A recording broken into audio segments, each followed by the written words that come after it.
at ebidensya laban kay Sara Duterte. Kasi ang nangyayari po parang gusto nilang mas paniwalaan po ng taong bayan ang fake news kaysa sa mga ebidensya na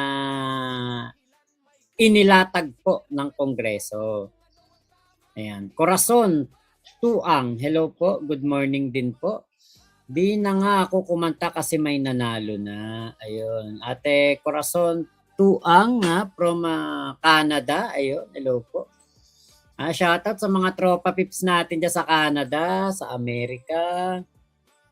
Wala nang manorial sa kanila. Ano po yung manorial? Baka wala nang manorial. Manorial. Baka mali lang i-spell. Ano po ba yung manorial? Baka minorya. Hindi ganun ba? Wala majority pala yun sa wala nang maniniwala. Yan na mahirap kapag gamit yung iPhone 17 Pro Max 1 terabyte fully paid. May ganyan yun Kaya ayoko niyan yung merong auto spelling ba tawag diyan? Yun nga wala na pong maniniwala sa kanila. Napaisip tuloy ako kung ano yung manorial. Ayun. Ako'y sigurado na ako wala na po talaga maniniwala diyan. Pero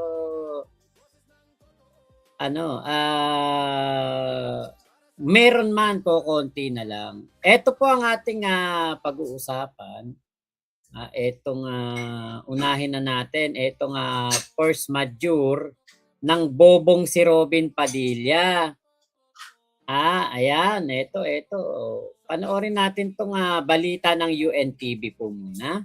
Ganito tinawag ni Senator Panfilo Ping Lacson ang isang social media post ni Senator Robin Hood Padilla. Patungkol ito sa mga hindi inaasahang pagkakataon o pangyayari. Sa naturang post na tila patungkol sa pinagtatalo ng usapin ng virtual attendance. Nagtatanong si Senator Padilla kung hindi ba maituturing na force majeure ang digmaan sa gitnang silangan at ang sigalot sa pagitan ng China at Taiwan.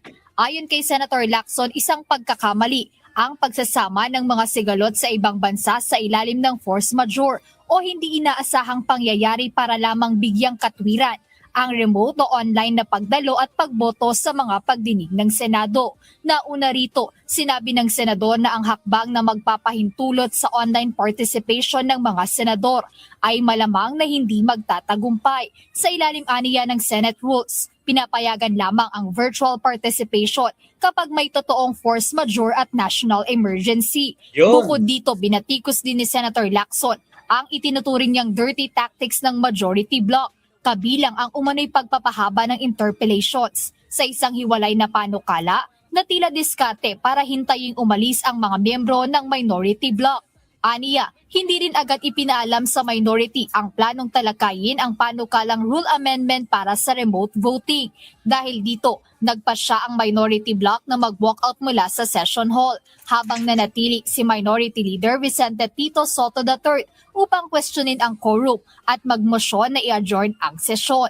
Samantala, sinigundahan naman ito ni Senator Risa Ontiveros. Para sa senadora, hindi maituturing na force majeure para sa Pilipinas ang giyera sa Middle East dahil ito ay nangyayari sa labas ng bansa.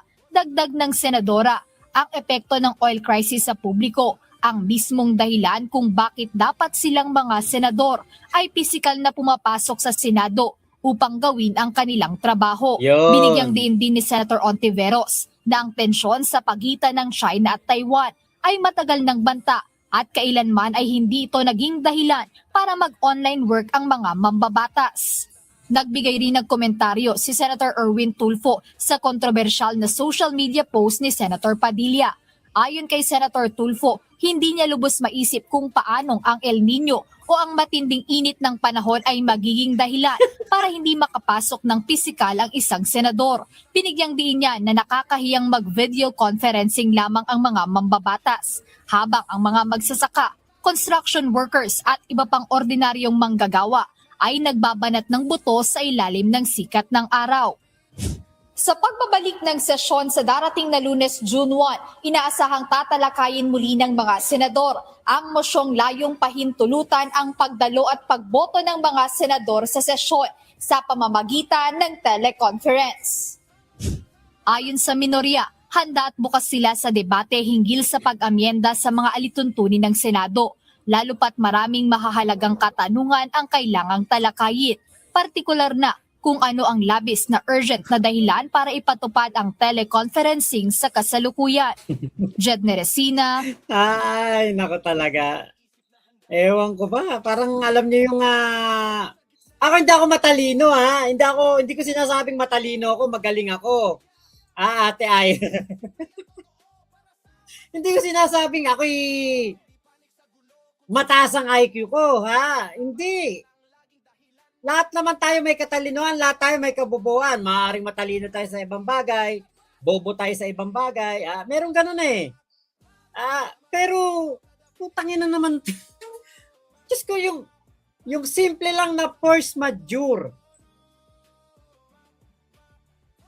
Huwag naman sanang i-ano sa atin yung ganyang kabobohan. Kung bobo si Robin Padilla, huwag niya tayo idamay. Diba ganun lang naman yun eh. Alam niyo ang isa lang napakadaling paliwanag dito kung bakit hindi yan force majeure, kung bakit hindi yan pwedeng maging dahilan ng hindi pagpasok ni Bato de la Rosa sa Senado, kung bakit hindi pwedeng maging online ang kanilang pagiging senador. Isa lang naman ang dyan ang paliwanag dyan eh. Si Robin Padilla pumapasok. Yun lang yun. Yun lang yun. Wala nang ibang paliwanag dyan eh. Robin Padilla pumapasok. Kung talagang ito'y force majeure, ba't pumapasok ka pa?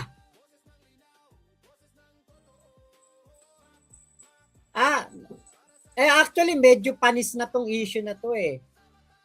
Nung ano pa to yata, Huwebes pa yata to eh. Kaya lang busy kasi ako nung Huwebes. Napakasimple lang eh. Kung force majeure to, bakit pumapasok pa ang isang Robin Padilla? Bakit pumapasok pa ang isang Risa Hontiveros? Risa Hontiveros, Camille Villar, Amy Marcos, Pia Cayetano. Hindi ba nakakahiya sa kanilang apat na mga kababaihan pa naman na mga senadora pumapasok? Tapos si Bato de la Rosa nagtatago sa saya ng asawa niya. Diba? Ano ba naman niya? Pinaparaanan nga para lumusot yung panukala nila na baguhin ang rule regarding sa attendance and online session. Yun nga po. Ferdinand Mangonon mismo.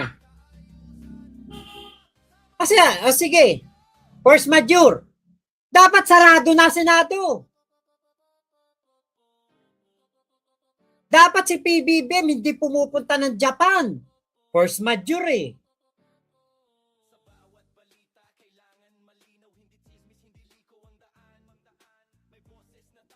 Kaya sabi ko, hindi ako matalino, hindi ako magaling, hindi ako the best. Pero nakakaintindi naman ako. Kaya nga itong kabobohan na gustong ipamukha sa atin ng isang Robin Padilla, kanya na lang yun. Huwag na tayo damay. Diba? Ayaw na lang diretsahin tayo. Ano na lang, gawin na lang na online ang lahat ng botohan sa Senado para pumabor kay Bato de la Rosa. Ganun na lang. Hindi yung marami pang cheche, bureche, marami pang ginagawang talusot eh. Gustong ma-way na si Bato de la Rosa at ang mga senador na napipintong makulong at makasuhan ay makaboto pa rin kahit wala na sila sa Senado. Force majeure pala eh. Bakit pumapasok pa mga trabahanteng Pinoy sa sa kanilang mga trabaho? 'Di ba? Nakakaya naman doon sa kasi kung sasabihin ni Robin Padilla yung digmaan daw doon sa gitnang silangan, nakakaya naman sa mga OFW nating kababayan sa Israel. Sa Middle East, yung sa buong Middle East, nakakahiya naman sa kanila. Bakit? Nandoon yung mismong kaguluhan, pumapasok sila sa trabaho. Tapos, tayong pagkalayo-layo sa Middle East, magpo-force majeure.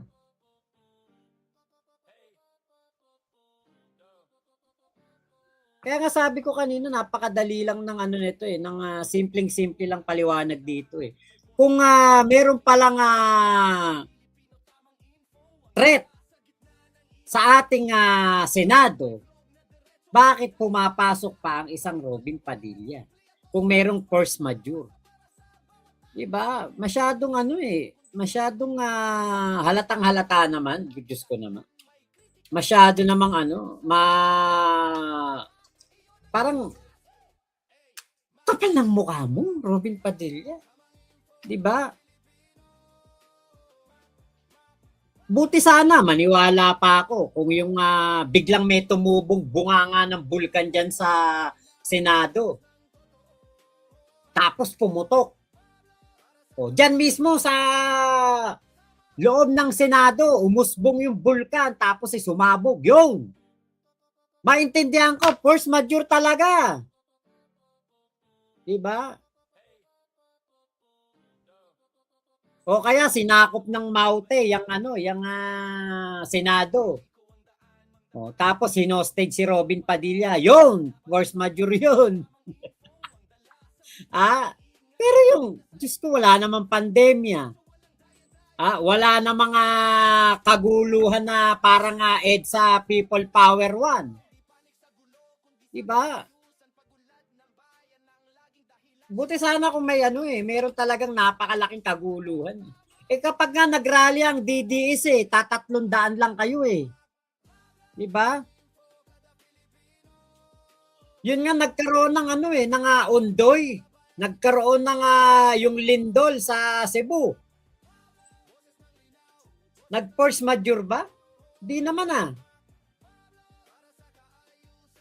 Kaya, ewan ba natin dito kay Robin Padilla. Dapat dito magpalit ng consultant. Kasi, puro kabobohan ang pinapakita sa Senado eh. Ngayon, puntahan po natin itong isa pang balita. Nagbunga na po ang kabobohan ni Robin Padilla. 2 linggo na mula nang makuhanan ng CCTV sina Senador Bato de la Rosa at Senador Robin Padilla nung umalis sa Senado. Ang makakuha ng CCTV ang naging basehan. Ayun, si Bobby de la Cruz. Sabi niya, hayop daw ang tatay niya. Tapos tang-ina daw ang nanay niya. Sabi ni Bobby de la Cruz. Pag-usapan niyo po yung pamilya niyo. Wag po niyo ditong dadalhin sa live ko yung problema niyo sa pamilya niyo. May problema siya may problema siya sa pamilya niya. Kasi to si Bobby de la Cruz, PWD to eh. PWD to, tas retarded. 45 years old na pero utak 8 years old pa rin. Kasi pagpasensyahan niyo na po yan si Bobby de la Cruz, retarded po kasi to eh.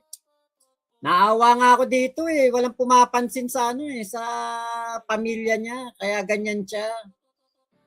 Kaya ganyan po yan na nagsasasalita ng kung ano-ano. Kasi yan embattled. Embattled yan yung tao na yan. Ay, Bobby de la Cruz, tangina mo din Ingat ka dyan. basehan ng PNP CIDG sa Inom ka na gamot mo itong reklamong obstruction of justice sa Department of Justice.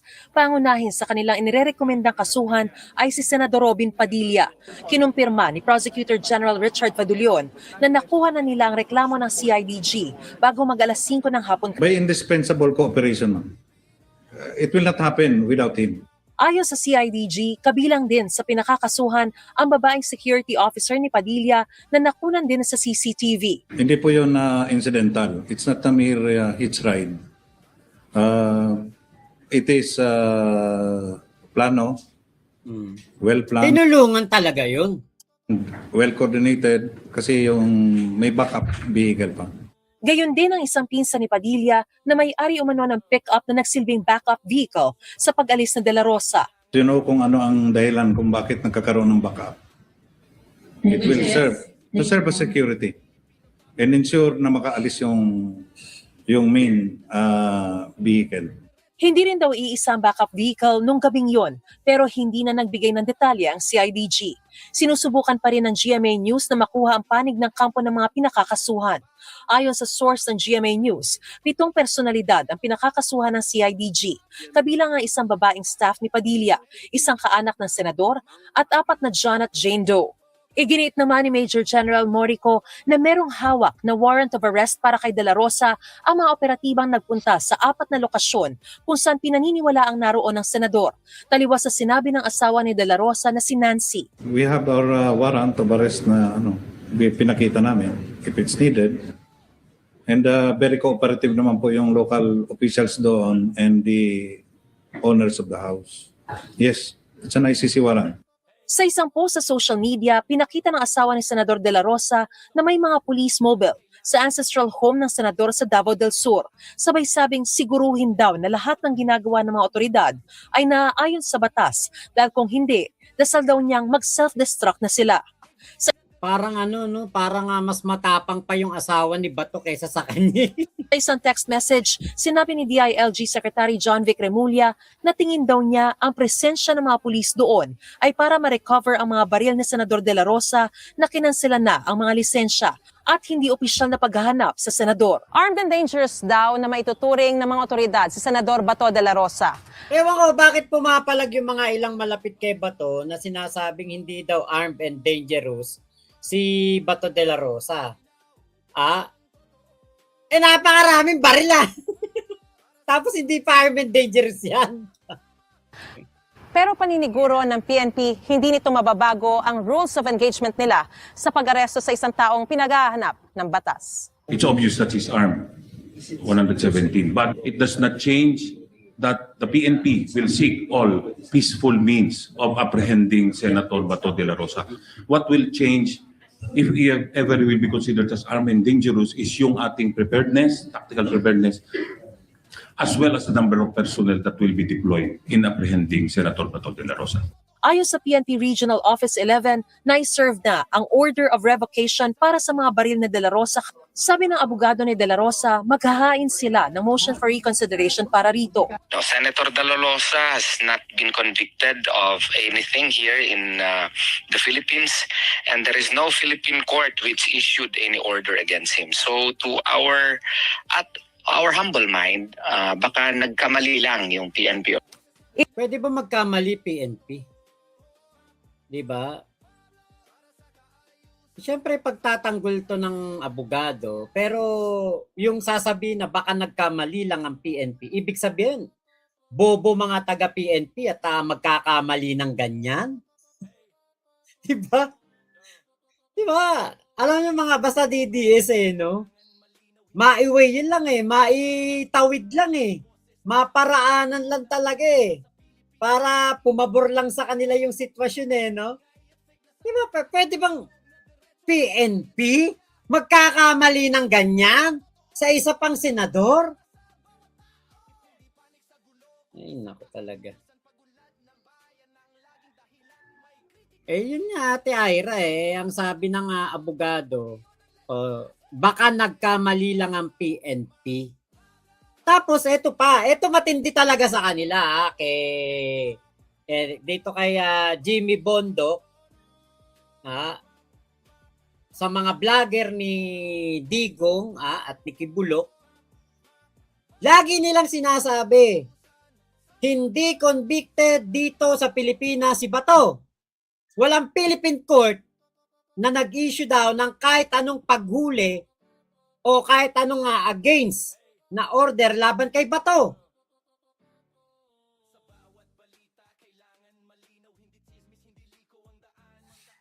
Parang ano gusto niyong palabasin? Ano gusto niyong sabihin? Si Digong lang ang dapat magdusa doon at si Bato dapat malaya. Kaya sabi ko, ano ba itong mga taon to? Sa halip na matuwa sila, magkakaroon ng kasama si Digong doon sa ICC. Hayan pa at inaayawan pa nila itong pagkakataon na mamamatay si Digong na may kausap na kaibigan. Diba? Napaka pabor na nga kay kay Digong actually kung ano nga yan, kung ito po nga si Bato talaga yung pang lang, sumuko na lang ng kusa, alam nyo? Tapos namatay si Digong sa ICC, andun si Bato. Ay sigurado ko sa inyo, baka si Bato de la Rosa pag uwi ng Pilipinas, bayaning-bayani. Bayaning-bayani. Hindi para sa atin, para sa mga DDS. Ate Cynthia, hello po. Ate Agnes, paano magkakamali? Pinagtatanggol lang talaga, para-paraan Yun nga po. Ate Ira, PNP, nagkamali. May legal team din naman sila. At mas marami na legal team ang PNP. May Napolcom yan. Diba? Attorney Ralph Calinisa, Napolcom, magkakamali.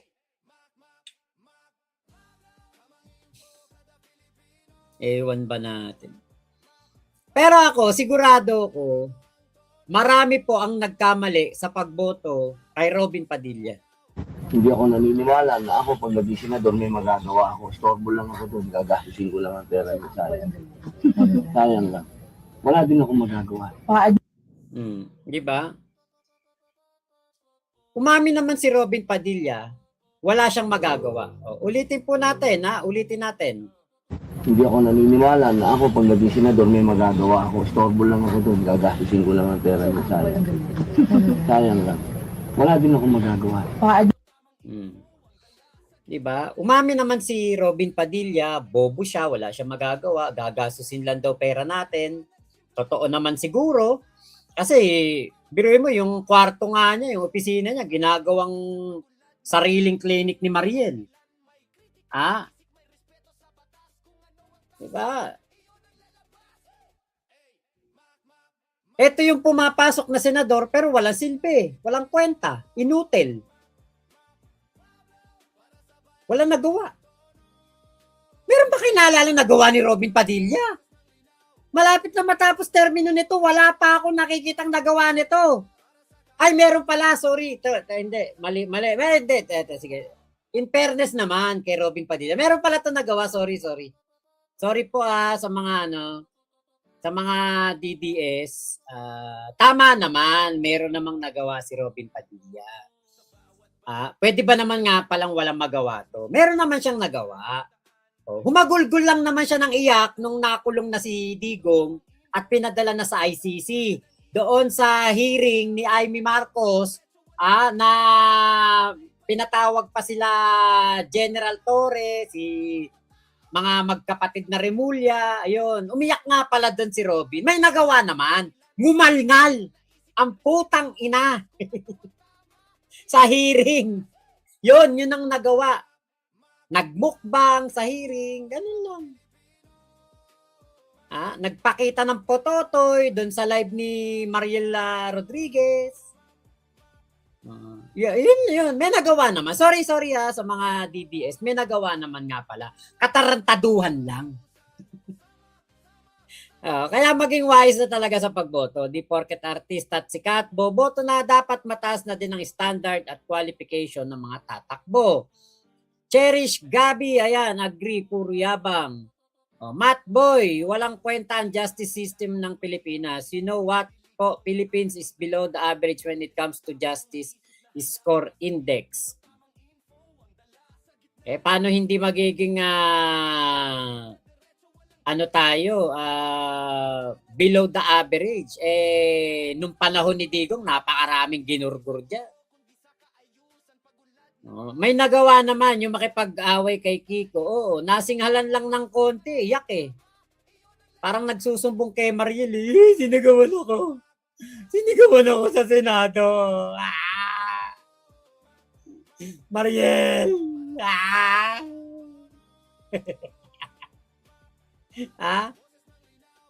Ay, naku talaga.